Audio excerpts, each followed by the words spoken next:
Morning VC, Steve with you here again. Seems to be doing these videos quite a lot. This video is a difference from the norm.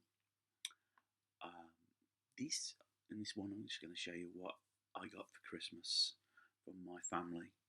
Now, the record's not necessarily what they personally brought. I got some gift cards for a major um, music and DVD retailer, HMV. Okay, I'll say it. They ain't going to give me anything for mentioning them. Plus a couple of records. I was asked by my niece, was there any particular records that I was looking for? And I then sort of said, well, what's your price range, And she said she couldn't spend much, so I gave a list, which I think she passed on to her brother, and he brought me a record as well. So it was nice to open two records.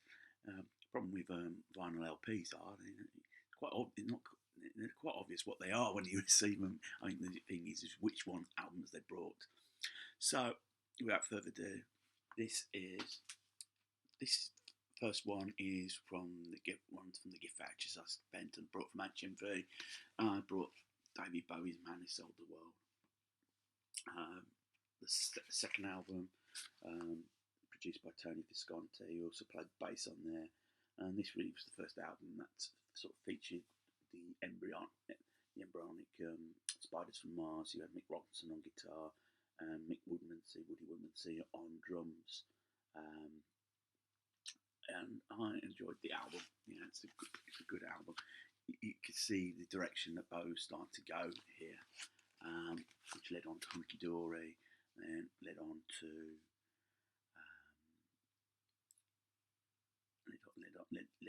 Ziggy Stardust. So yeah, I'm pleased I got that album.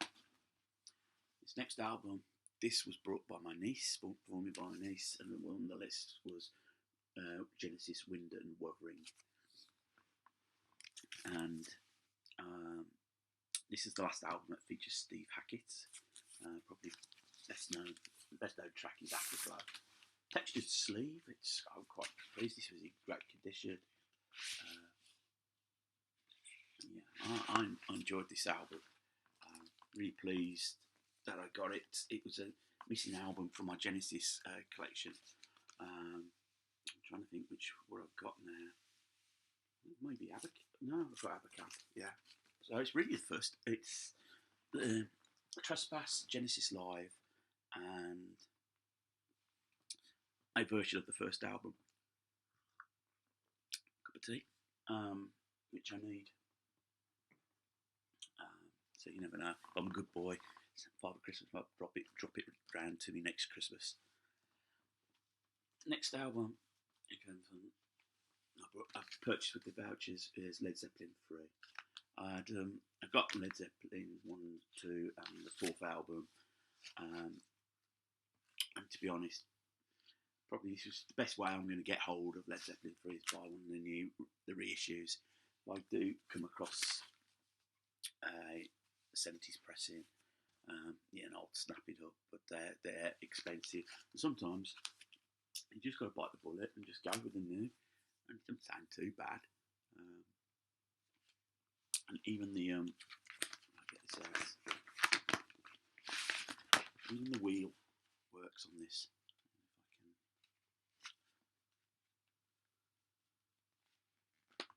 There you go. The wheel. You can see the wheel works on this. So yeah, I was pleased to get a copy of that. I had an enjoyable time yesterday playing all these records. Put this in. There we go. Next record. Well, talking about Led Zeppelin, John Paul Jones produced this album. This is the Mission, known as the Mission UK in America. The second album, Children, like their big album, really. At the time, it came out in 1988. At the time, I really was a big fan of this band. I saw them a couple of times, and they are a lesson of where which venue you should go to. This is show you what the band looked like. They were a goth band. They were on the back of the goth. They had a bit more of a rocky influence. Initially, Wade Hussey had been a member of Sisters of Mercy, and they left acrimoniously. They were going to call themselves a sisterhood, but that got threatened with court action. But as a band, there's an example of if a band moves on a bit quicker than what's expected. I first saw them at the Hummingbird in Birmingham, and yeah, it's only a small venue, 2,000 people at tops.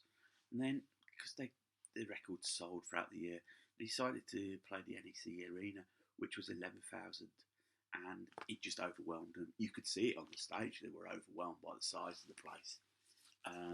But yeah, this is an absolutely stonking album.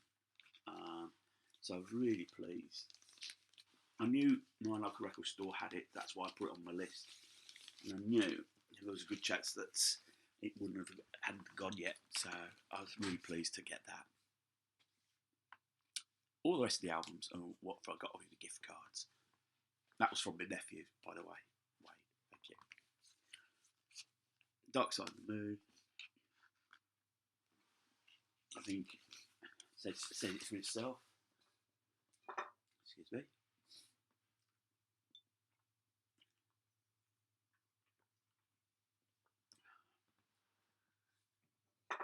I'm always bunged up in the morning. Maybe I should record the videos later in the day when they're a bit more clear. Dark Side of the Moon. There's not much that needs to be said about this album. Again, if I was going to wait for an original or later press in, it was going to cost me for 20 quid. I just thought I might as well bite the bullet and get hold of it. In the album,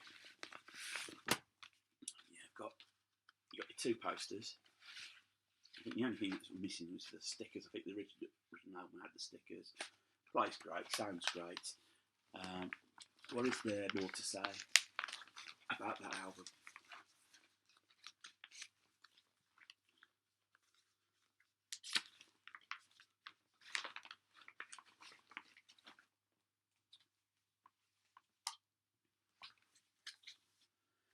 The follow-up is my favourite Pink Floyd album, Wish You Were Here. In fact, the track Wish You Were Here is my favourite Pink Floyd song. Well known that Syd Barrett turned up at the recording sessions, and I think there's a pervading mood of, I don't know if loss or disillusionment. I think Roger Waters, suddenly they got the fame, and I think Roger Waters was very disillusioned. Welcome to the Machine, have a cigar. I mean, hinted that he wasn't happy suddenly with the fame, and it's a two-edged sword. Just being George Michael never felt comfortable with it. Quite a lot of people, Carrie Fisher, sadly she passed away, and she was another one that never quite felt comfortable with the fame and adulation. It's sometimes we have to be careful what we wish for in life. And maybe that represented, and then it brought itself out in Animals, and then The Wall, where I think just told the whole story. The final album I purchased myself was Smith's Queen is Dead. Classic album. The opening track is just absolutely brilliant. Boy with a thorn in his side, Big Mouth Strikes Again, There's a Life That Never Goes Out. This showed that the band at their peak. I was really pleased to get hold of that. So that was what I got for Christmas, basically. So I've been a good boy. This is going to be the last video of 2016. I'm back at work tomorrow for 2 days. Then on New Year's Eve, volunteering, doing a full shift at the Oxfam. Well, 5 hours anyhow. So that will keep me busy. So really want to thank the vinyl community, everyone out there. Um, it's given me a focus when I started collecting. I thought I'm thinking I'm the only geek around here that collects vinyl. Well, actually, no. It's a big community, and I think what it's shown is that people love the music. By starting buying records again, I rediscovered my love for music. Um, when you pay for streaming, and I have nothing against streaming, so that's how I listen to music on my commute. It You take it for granted that you can access everything. The fact is, you have to buy, and you have to be careful what you buy. You can't buy everything, though you try. Um, it makes you appreciate it more. And I've suddenly rediscovered my love, my passion, which was when I first grew up, and it's sort of encompassed my life. I've met some good people, John Bellamy, James Griffiths. Um, Watched some very interesting videos. The Gimme 10, that Fred at Big Star put together, absolutely. I was fascinated by the people's different choices each year. So I look forward to seeing more excellent videos. I'll try and up the game a little bit. Maybe put a title page in. I've just got to work on it. I've just got to put a bit more time. So on that, I'm going to wish you all a happy New Year.